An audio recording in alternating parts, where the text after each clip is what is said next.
Hey there. Welcome to Spiritual Psychology. My name's Renee McKenna, and I bring my 30-plus years as a recovering addict and ex-crazy person turned therapist and shamanic healer to bring you snackable teachings on spirituality, psychology, and all things personal growth. And today I want to talk about a good death. I had somebody sign up for a tarot reading recently, and I asked what she wanted to focus on. And she said, I want to know what's going to happen in the future. And I kind of burst out laughing because even though I am very intuitive, I am not a fortune teller. And so I told her, I can tell you what's going to happen in the future. You're going to die. And a lot of things are going to happen between now and then. And the choices you make will determine your experience of the life you have left. And I approach tarot very much like inner journey work, shamanic practice, or spiritual tools as information and guidance so that we can participate in plotting the course of our life, co-create our reality, rather than just be passive recipients of some fated future. Although, the truth is, we are all going to die. And we live in a culture that has a lot of denial about that and a very unhealthy relationship with the fact of our own mortality. And developing a healthy and mature relationship with death can actually have profound and positive implications for our experience of life. But the overarching cultural narrative tends to be one that death is a tragedy, it's a mistake, it's something to be avoided at all costs, and yet it is the only thing guaranteed to us after birth. We all have it in common. And many spend their lives with their fingers jammed in their ears and their eyes squeezed tightly shut, pretending that death doesn't exist, being afraid of it and avoiding it. And it comes unplanned for as a terrible visitation that often leads to a lot of grief and what I would call bad death experience. But it doesn't have to be that way. And there are many traditions that would suggest that the moment of our death is perhaps one of the most important moments of our entire existence. That our state of consciousness at the time of our death has a lot to do with our soul's journey into the bardo and into the next place. And so preparing for that transition is a really good idea, not just on a soul level, but also for our experience as we remain here on Earth. Now, it must be noted that unexpected death from accident, injury, and illness is a shock to the system. But ultimately, even unexpected death is a natural occurrence. Death almost always confronts our illusion of permanence and control, and this is one of the greatest teachings of death, and that's to live deeply now, and that we are not really in control, and that life has its own agenda, that the more that we can align and submit ourselves to this flow of birth and death and allow it to change us, as challenging as that can be, the more fulfilling our life experience will be.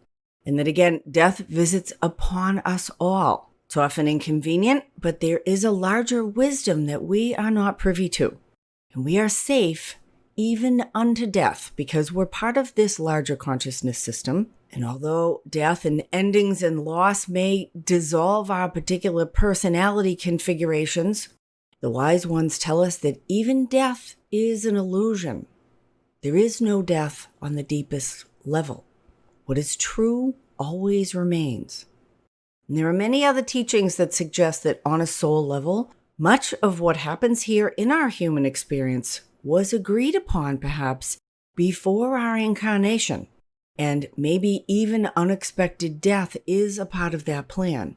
In fact, I did a really fascinating YouTube collaboration with the acclaimed energy healer, psychic and intuitive Deb Mangalis about the murder of her friend and spiritual teacher, Susan Morgan. Murder being perhaps one of the most shocking ways to die. And Susan's family was very surprisingly told by a Buddhist Lama that at a certain level of development, the soul benefits from being catapulted out of the body, and that her particular death was auspicious and beneficial to her on the transpersonal plane. This is a very powerful discussion. If you want to check it out, there's a link in the show notes to this episode titled making sense of murder. But back to more common death experiences. So I've been working with this client, Christopher, for the last year or so. And his elderly mother, Margaret, recently died at 89. Christopher is a very articulate and stylish gay man who has been a very loyal and dedicated caregiver for Margaret. And Margaret has not been an easy mother. She's never been in acceptance of his sexuality and has gone slowly downhill since the death of her husband and her son, Christopher's older brother, who died of cancer about a decade ago. And Margaret's decline was pretty universal, with some dementia and just general physical incapacity slowly over time. And she broke her hip recently and ended up in a care facility and descended into almost geriatric psychosis of paranoia and hating everyone and really being horrible. She was suffering. She didn't want to be where she was, but she wasn't able to be at home. She's in pain. And Christopher has been advocating and caring for her, present for her every day. And he was able to get her home just a few days before she passed. And the night of her death, he was able to give her one of the best gifts that we can give to the dying. He was able to tell her, "You were a great mom. I love you very much. You did a great job here. And you can go now and be with Dad and Rob. We're all good, and it's okay for you to go." And that gift of appreciation and release can be incredibly important to a dying person, to have their own good death. And Christopher went home that night, and Margaret died half an hour after he left. And he was able to return to her home, spend some time with her body, and be there when the coroner and the police and everything did whatever it is that they do. And he felt strangely calm. In fact, he said, I want to know what's wrong with me because I'm not having any feelings. I don't know if I'm numb or like a robot. We've had the services. I've been doing everything that needs to be done with the lawyers and the property and this and that, and I don't really have any feelings. And I called my sister Cassandra after my mother died, and she came over, drunk out of her mind, hysterical. I had to send her home. She was getting in the way of the police arguing with the coroner. And she's been a mess, and her kids are super distraught. And I've had people telling me, "Oh, you just wait until this wave of grief hits you. You're going to get knocked over." And so we started to unpack his relationship with Margaret. Now he's been there for her in a way he feels really good about. Is there anything unsaid or undone or unprocessed between you? And he said, "No, everything was said and done." Is there anything that you wish that you had done or communicated with her before she went? No, I was able to do that. And I feel bad, he said, because I actually feel relieved that she's dead. And again, this is kind of taboo in our culture that sees death as the enemy. But her life experience was terrible at the end. She was suffering. Why wouldn't we be happy for her that she's gone? Her quality of life was crap. And he said, "I know, but I feel guilty for feeling glad that she's gone. But would you want her to still be here suffering, screaming at the nurses in a care facility? No. She wasn't able to drive. All of her friends were dead. It was her time. Can you give yourself room to be with what's true for you, even if others don't understand that or that's not their perspective?" It's very important to give ourselves space for our own truth, even if it's counter to the majority opinion, particularly with big life transitions like death. And he's been feeling this strange guilt or self-blame, like there's something wrong with him, that he's not hysterically crying, feeling terrible. He's actually feeling peaceful. And that seems like a counter response to when your mother dies. And we talked about the difference between loss and grief. And loss is an expected experience here on this plane of impermanence. All things are created or born. They have some time of sustenance, and then they dissolve or die or pass away. People, places, things, circumstances, time. And when things move on in whatever way they do, there is loss. There's a space where that circumstance, person, or place, or thing used to be. And we might miss them. We might have habits of wanting to call our mother who's dead or wanting to pat the dog that's no longer there. And those are feelings of loss. There may be sadness, emptiness, and feel out of balance until a new orientation develops.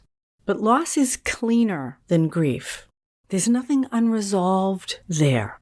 And there's tons of really great information about grief these days. The many stages and processes that we go through in grief, and all of those stages and processes, denial and anger, bargaining, sadness and acceptance, those are all processes that we experience that help us to digest our unresolved emotional material around the relationship or the loss that we have experienced. Grief points to the places where we don't have acceptance, where we're still attached, where we resist death or loss or have unfulfilled expectations of things that will never be now.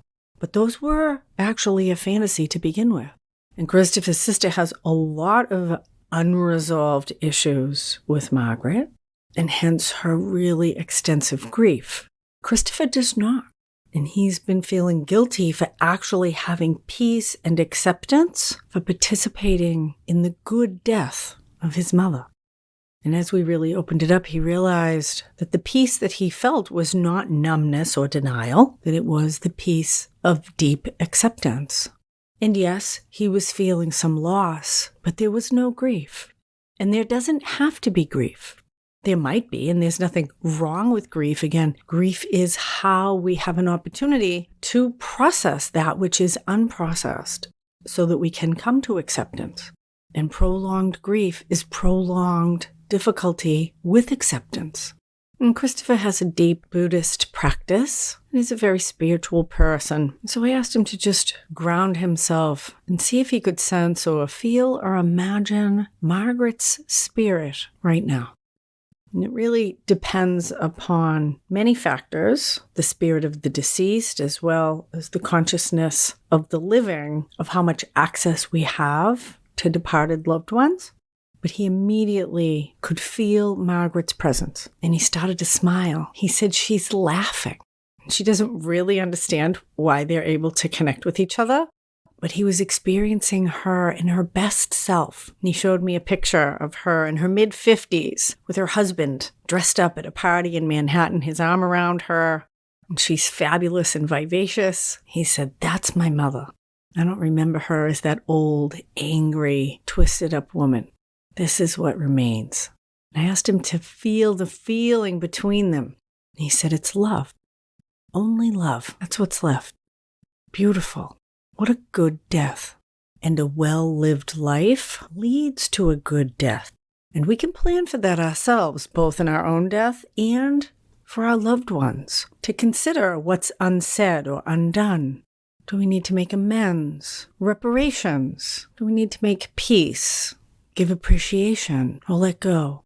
Can we grow in maturity, wisdom, and humility to submit ourselves to the birth, death cycle that we're all a part of? The ending of things can actually give them greater meaning, that death provides a container for our life, that we don't have unlimited time. We might want to live right now. Tell people we love them right now. Make that phone call, send that text, say I'm sorry right now, because there will come a time when we won't be able to do it. And there may be regret, and regret is a big part of grief. I had an old man say to me once, the end of your life, it doesn't matter how much money you made, how many things you had, it matters who's standing around your deathbed loving you as you prepare to go.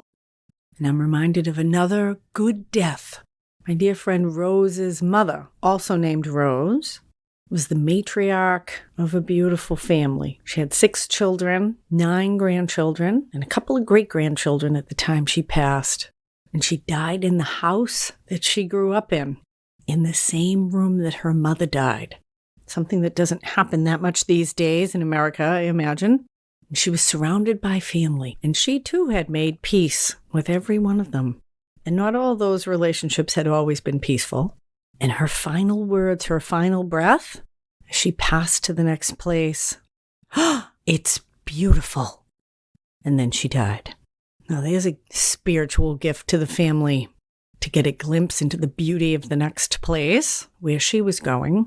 And so I encourage you to accept the reality of death and aspire to a good death for yourself and to facilitate a good death for those you love by clearing away the wreckage of the past, appreciating what is good and releasing that's not, forgiving, loving, accepting that loss is one of the great realities of human life and that a good death and a good life, well and deeply lived, go hand in hand.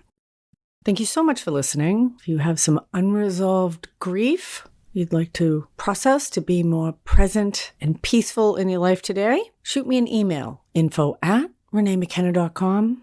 We'll see if a block of spiritual psychology work might benefit you in your life. Thanks as always to my supporters on Patreon and through this podcast. Blessings on your path until we meet again. This is Renee McKenna for Spiritual Psychology.